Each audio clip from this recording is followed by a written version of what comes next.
Muslims celebrating Ramadan represent a fraction of the customers who support live poultry markets, but this unique industry with a concentration of those markets in Brooklyn is now trying to fly above the threat of bird flu and criticism from animal rights activists.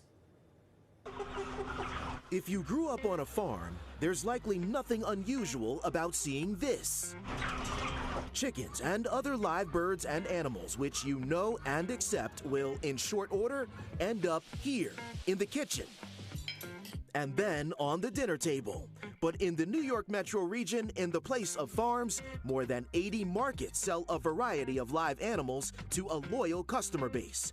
A third of those markets are in the single borough of Brooklyn. My family's from the West Indies, Trinidad, so this is what I know. Abdul Musaid's family runs Saba Live Markets in Canarsie, Brooklyn.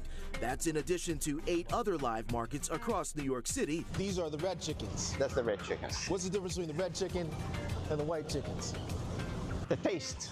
The taste. They taste different? This is better quality.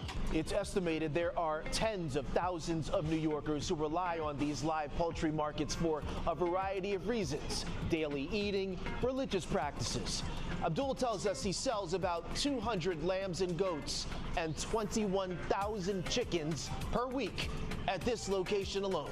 But this is an industry in the hot seat, under a searing heat lamp of scrutiny, if you will, thanks to the early February discovery of 7 cases of bird flu found in live poultry markets in 4 of New York City's 5 boroughs. Out of an abundance of caution. A looming contagion crisis which, over the last month, compelled New York Governor Kathy Hochul to order a mandatory shutdown of all 80-plus live animal markets across New York City, in addition to Westchester, Nassau, and Suffolk counties. Ramadan is the busiest month for us.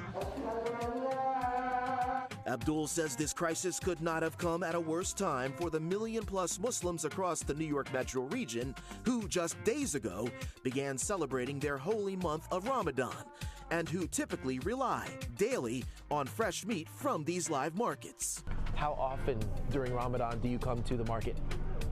Every 2 days. This is how we grew up. Back home, we have fresh meat. We never ate frozen. We still have to pay the rent, we still have to pay the mortgage, we still have to pay the employees.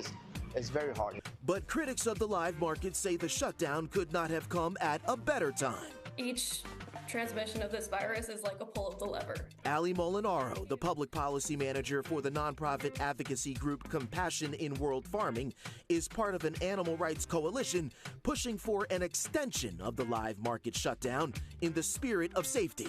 What do you say to New Yorkers, including members of the city's religious and cultural communities, who say that your coalition is out of touch with their traditions and their desire to consistently eat fresh meat?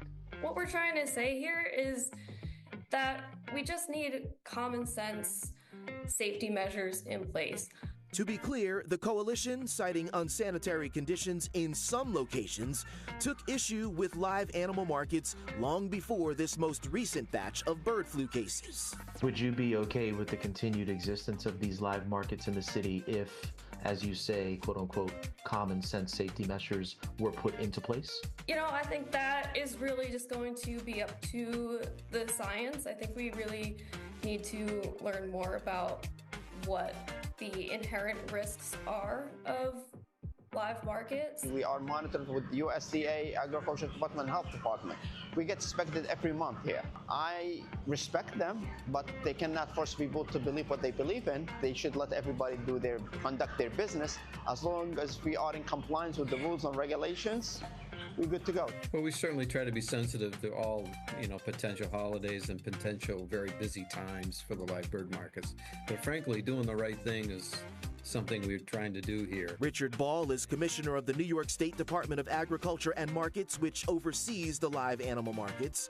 Ball says surveillance, as in keeping an eye out for visibly ailing or dead wild birds, will be key. Do you anticipate that there could be another shutdown this month or into April? We're just going to pay very close attention to that possibility. We track down every little thing we hear about. What that means for New York's live animal markets remains to be seen. Whenever I come here, I tell my dad, let's go get fresh fish.